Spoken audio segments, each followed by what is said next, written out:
Pak, bagaimana tanggapan Anda nih Pak terkait dengan mandatori B50 yang diyakini ini sebetulnya bisa menghemat devisa ya Pak ya, tapi juga bisa menekan surplus neraca dagang. Nah, bagaimana analisis GAPKI Pak terkait dengan hal ini? Ini maksudnya devisanya yang seperti apa, lalu surplusnya sebetulnya berada di kisaran berapa Pak? Ya, baik. Jadi saya menggunakan data studinya Pranata UI ya, kemarin baru di launching di FGD. Memang betul bahwa menghemat devisa untuk import solar, tetapi penghematan devisa itu menurut studi mereka ini, Pranata UI ini, sekitar 172,35 triliun. Hanya saja dengan penerapan P50 nanti akan ada pengurangan ekspor. Sehingga di sini masih terjadi pengurangan devisa sekitar 190,5 triliun. Artinya kalau kita net ini masih kita sebenarnya dengan penerapan P50 itu menurut studi mereka masih minus 18,15 triliun. Jadi bukan plus tapi malah justru minus begitu untuk penerapan B50 ini gitu. Baik Pak, lalu terkait dengan potensi hilangnya pasar ekspor nih Pak ya, ini pasar ekspor ini seperti misalnya India dan juga Eropa jika ternyata nanti dari Indonesia semakin tidak stabil nih Pak, utamanya mungkin terkait dengan B50 ini, seperti apa Pak? Ya, betul.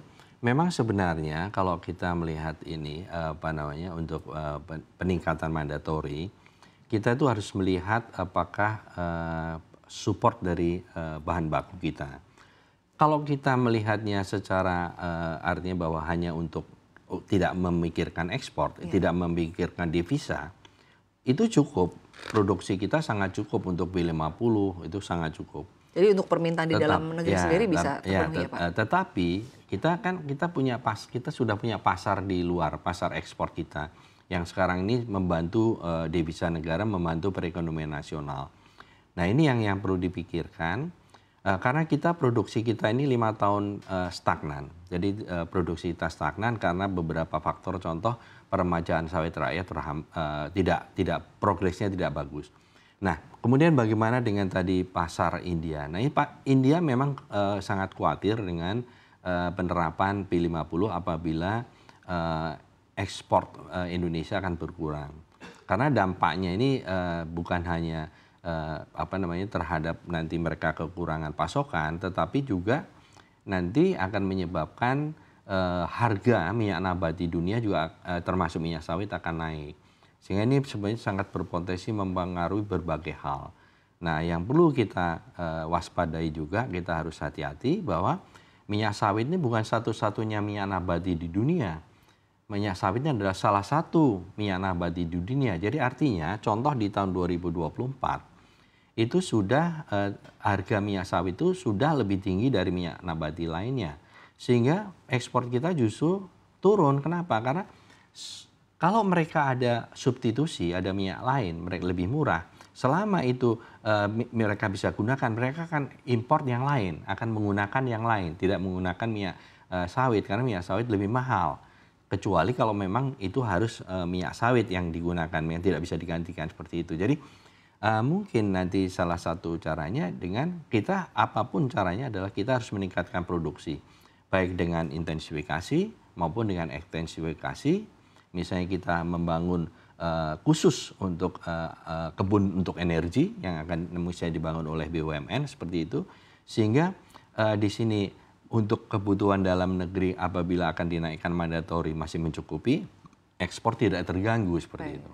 Jadi peluang ekspornya masih ada, begitu ya Pak, sementara betul. Untuk permintaan dari dalam negeri sendiri tetap tercukupi. Ya. Pak, menarik Pak, tadi Anda menyampaikan bahwa peremajaan sawit ini saat ini sebetulnya progresnya boleh dikatakan mungkin kurang baik, begitu sangat Pak. lambat ya. Nah, sebetulnya apa Pak yang menjadi tantangan terkait dengan peremajaan sawit ini sehingga lambat begitu? Ya, memang banyak sekali artinya di peremajaan, utamanya di rakyat ya. Kalau di kebun perusahaan itu mereka sudah melakukan. Sudah ada sistemnya. Sudah ada sistem, mereka kalau tidak melakukan itu akan nanti malah justru redup mereka kan. Artinya mereka bahaya, tidak sustain perusahaan mereka.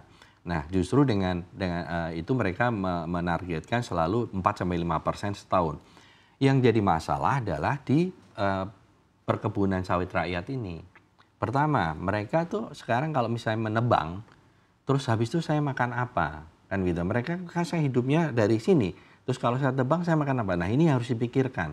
Ini ada PR bersama bagaimana untuk supaya mereka mereka punya keinginan atau kemauan untuk menebang itu. Misalnya dibantu misalnya oleh pemerintah selama menunggu itu ada bantuan misalnya atau digiatkan lagi selama mereka menunggu ada kegiatan ekonomi lain misalnya begitu.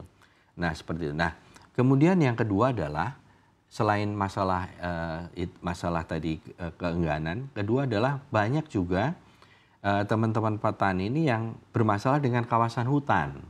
Sehingga pada waktu mereka akan mengakses dana hibah dari BPDP yang sebesar 60 juta per hektar itu, mereka tidak bisa, tidak memungkinkan karena masih ada di dalam kawasan hutan.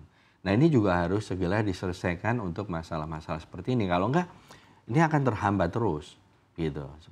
Masalah kawasan hutan, masalah perizinan lah, STDB apa semua harus segera. Paling tidak di tahun 2026 nanti tidak boleh ada cerita lagi masalah-masalah seperti ini sehingga PSR bisa digenjot, gitu. Perbankan sawit rakyat ya. Baik Pak. Lalu selanjutnya Pak kembali membahas terkait dengan B50 yang kalau kita lihat begitu Pak tuh diyakini ini bisa mendongkrak kenaikan dari harga CPO global ya Pak ya. Nah